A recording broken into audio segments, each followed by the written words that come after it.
Olá! Como você reage quando sai de casa, enfrenta um trânsito complicado, chega atrasado no trabalho e ainda toma uma bronca do chefe? Ou quando o seu time perde aquela partida fácil para um adversário fraco que ele sempre vence? Normalmente, em situações como essa, as pessoas ficam mal-humoradas. E com razão, afinal ninguém consegue ficar alegre o tempo todo. Agora, você conhece alguém que está quase sempre de mau humor? Que sem nenhum motivo específico só fica reclamando da vida e muitas vezes contamina quem está próximo? Pois é, essa pessoa pode estar sofrendo de uma doença e não sabe. O mau humor é o assunto do Panorama de hoje, que começa agora.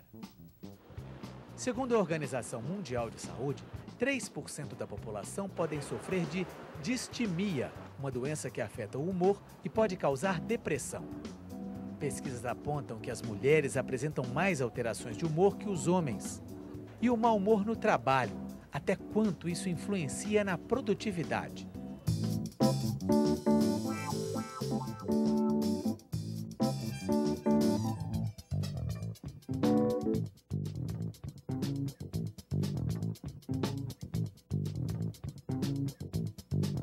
Aqui no estúdio nós conversamos com o psiquiatra Paulo Rapsold e com a psicóloga Sônia Flores. Muito obrigado pela presença. Paulo, essa questão de bom humor, mau humor, isso em geral todo mundo tem. Agora, quando que esse mau humor, que isso pode passar de um certo limite e virar uma doença, uma patologia, quando que a pessoa deve começar a se preocupar com o mau humor? O mau humor, que na verdade é um estado de irritabilidade duradoura, assim, persistente, ele quando não tem uma razão, não se consegue captar, compreender qual o motivo que está levando a pessoa a ficar com mau humor, com aquela irritabilidade, aquela falta de paciência, aquele nervosismo, né? Ou seja, não é questões familiares, questões econômicas, questões no trabalho ou outras, né? A pessoa não tem, a vida dela está tranquila e ela não tem uma causa aparente.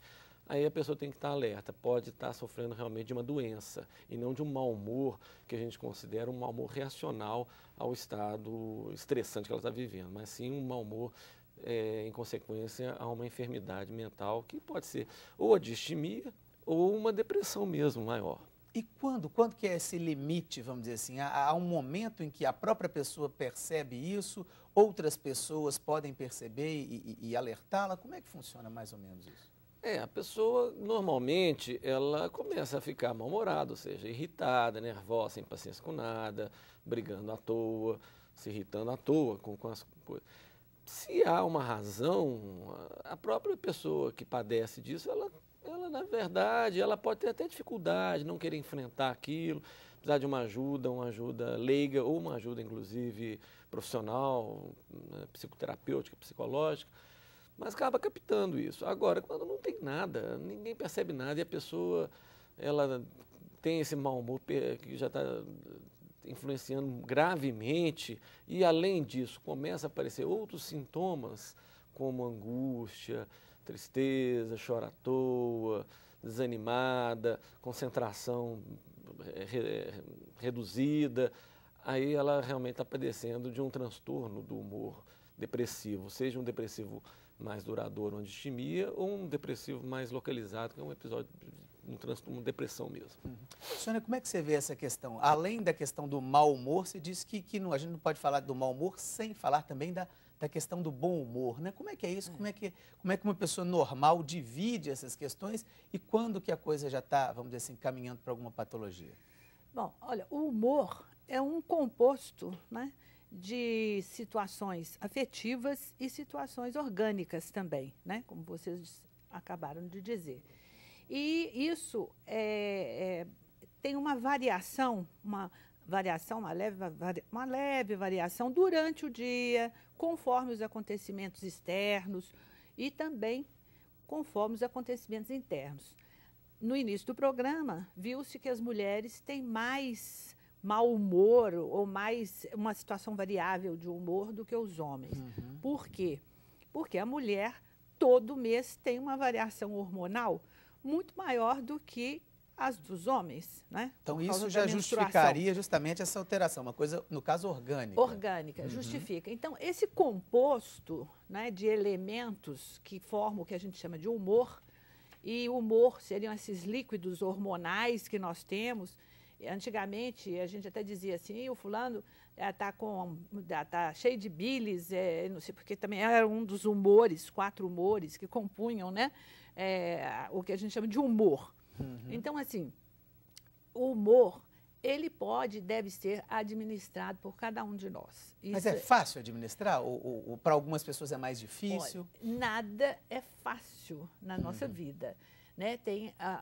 Tem sempre uma complexidade. Administrar um negócio, administrar o humor, administrar-se é difícil.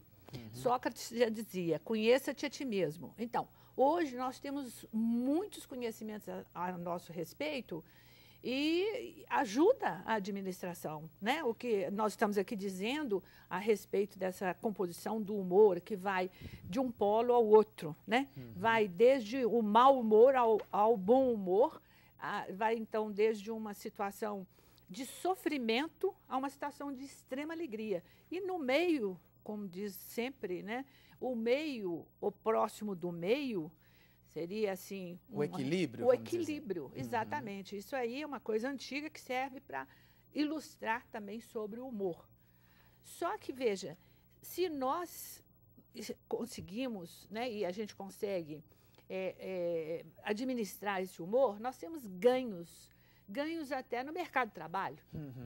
Hoje em dia, ninguém suporta alguém que nos atenda, por exemplo, de mau humor, com cara fechada. Nós não queremos saber se a pessoa dormiu mal, se está doente, se a mãe está doente, se faleceu há um mês, há um ano, a mãe, e a pessoa está ali depressiva. A gente quer um atendimento de qualidade, né? A gente quer um atendimento, como a gente chama, de profissional, certo? Então, realmente, esses extremos de mau humor, ninguém está mais tolerando.